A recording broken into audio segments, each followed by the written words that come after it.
Hey everybody, hope this finds you doing well. This is Danelle. Welcome back, or welcome. This is Networkchain. Today we're going to talk about the spot Bitcoin ETF, just kind of the general landscape that we have going into this week, which could be very important for the cryptocurrency space. I know many of you may be tired of hearing about this spot Bitcoin ETF, but if we do get an approval of one or more ETFs this week, then that could change the trajectory of the cryptocurrency market just in general from the future forward. So as we can see here, looking at the cryptocurrency markets currently, Bitcoin is staying flat over the past 24 hours. It is currently trading just under $44,000. We have Ethereum trading in that $2,200 range. It's down 2% over the past 7 days. Solana is down 8% over the past week. XRP also down over 8%. Then we have Cardano down over 13%, Avalanche down 12%, and Dogecoin still in that top 10 spot at number 10, currently down 10%, trading at 8 cents.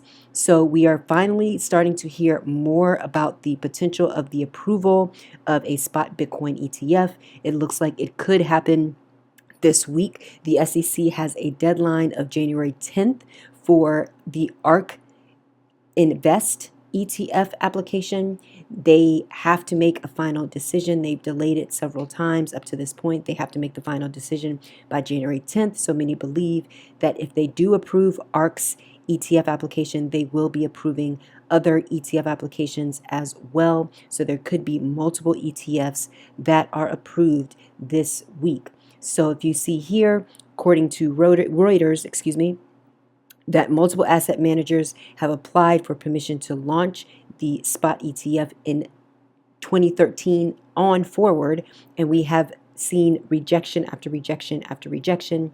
And now that we have some of the larger players, which includes BlackRock, which is a nearly $10 trillion asset manager, Fidelity also manages trillions of dollars, WisdomTree also another asset manager that manages tons of money. Now that they have entered into the arena, it looks like it has gotten the attention of the SEC. So we shall find out, hopefully in this week, whether or not we're going to get this approval. Regardless, we could still see some volatility in cryptocurrencies, particularly Bitcoin. Even if we do get the approval, many people will sell the news, meaning that the Bitcoin price, as well as many other cryptocurrencies, have gone up over the past month or so, leading into the speculation of an approval this month. So that could be a sell the news event, or it could be a possibility if it is denied by the SEC, then we most likely will definitely see a drop as well. There's no doubt that Bitcoin, no matter what, is going to continue on, regardless of whether there was an approval or not.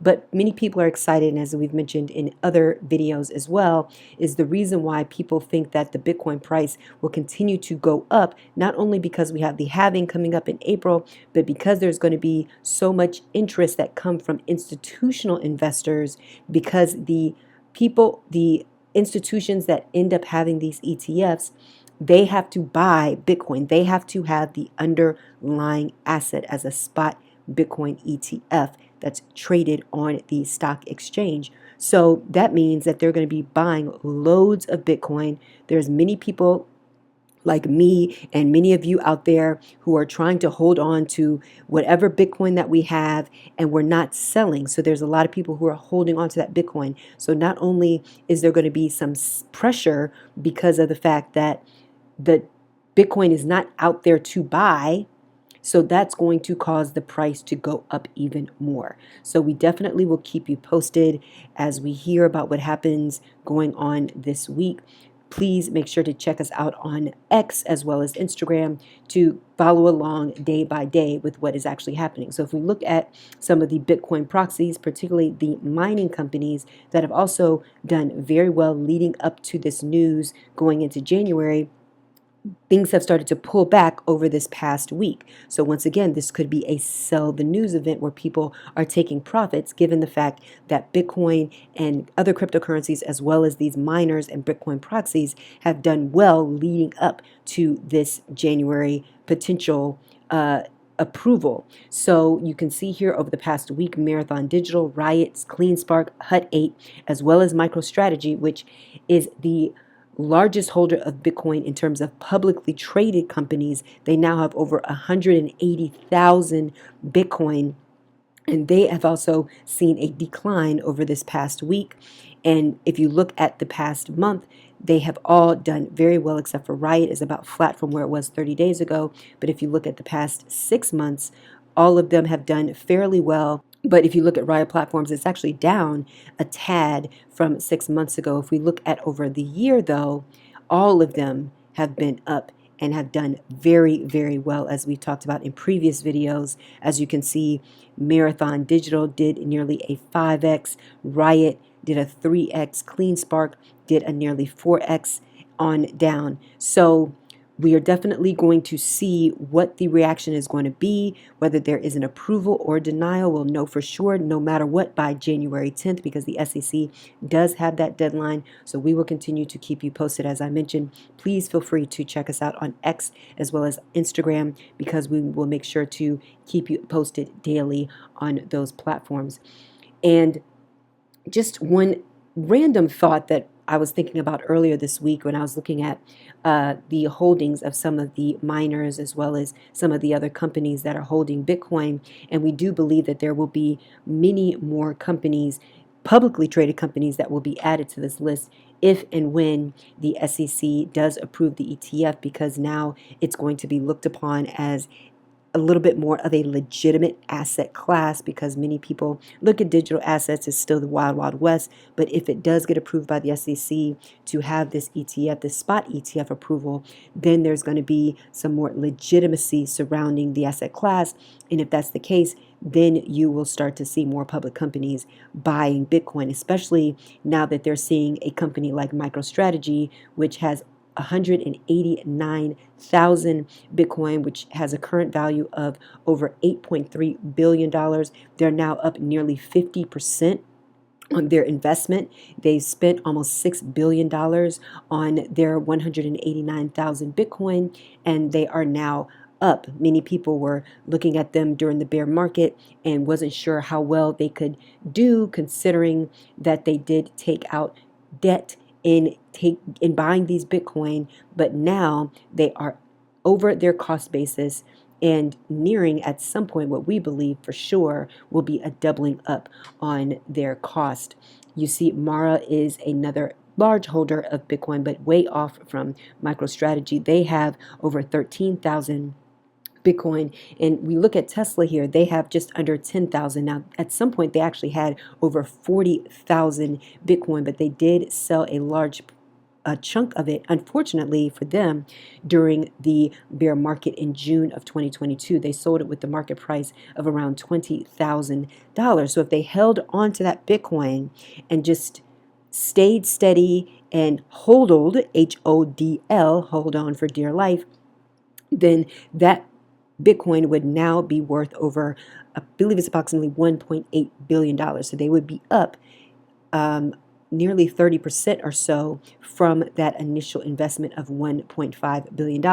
But they did have two sales, one in 2021 and one in 2022. So now they have a balance of just over or just under 10,000 Bitcoin. So we'll definitely see there's obviously a way that they could at least get back their cost basis of $1.5 billion. They already made some of that through their two sales, but if Bitcoin continues to go on the trajectory that it does, most likely they will at least get back their initial investment plus some, given the trajectory of Bitcoin currently. And just one last item that we'll talk about today, we're hearing more and more about Bitcoin ordinals. We did a special video just on Bitcoin ordinals last year, and we're starting to see more people talking about Bitcoin ordinals, more people buying into Bitcoin ordinals, and it is basically Bitcoin's version of an NFT. They're actually inscriptions on the Satoshi, which is a single denomination of Bitcoin. There's 100 million Satoshis in one Bitcoin, so there's actually room on a single Satoshi to have whether it be JPEGs or writings. You can actually have those types of things inscribed on the Bitcoin Satoshi. So some of these ordinals have really started to gain steam, one of them being Bitcoin frogs. So if you see here, Bitcoin frogs is now currently at a floor price of just under zero point 0.2 Bitcoin, which is around 8,000 plus or so dollars right now. Just in October, they were trading at 0.02, between 0.02 and 0.04 Bitcoin. So you can see many people have already 4 to 5x their Bitcoin if they held and are selling now. A lot of people are still selling because, as you can see, are still holding, excuse me, because as you can see, there's only 714 listed out of the 10K supply. So Bitcoin ordinals are definitely showing some strength. And as the NFT market is still trying to climb out of the bear market, we see that Bitcoin ordinals, we didn't see this in the past videos in 2022 and early of 2023. Now you can see the rankings by sale volume just in the past 24 hours. You see uncategorized ordinals have sales of over 4 million over the past day.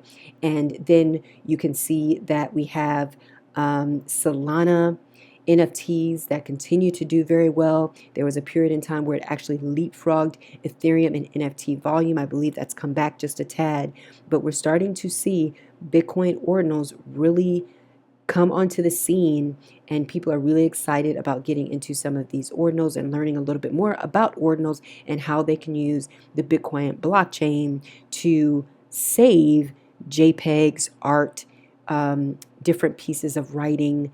So it's going to be interesting to see as this develops what happens not only on the Bitcoin blockchain, but there are many other blockchains, as you can see, Polygon, Arbitrum, as well as many others who are also developing NFTs on top of their blockchains. So we have a lot to continue to stay up on. We will continue to keep you posted here at Networkchain. We look forward to having some changes, hopefully some improvements going into the remainder of 2024. We thank you for listening. We thank you for watching, and we definitely appreciate your support. We look forward to linking up with you soon on the Networkchain. Thank you for watching. Bye-bye.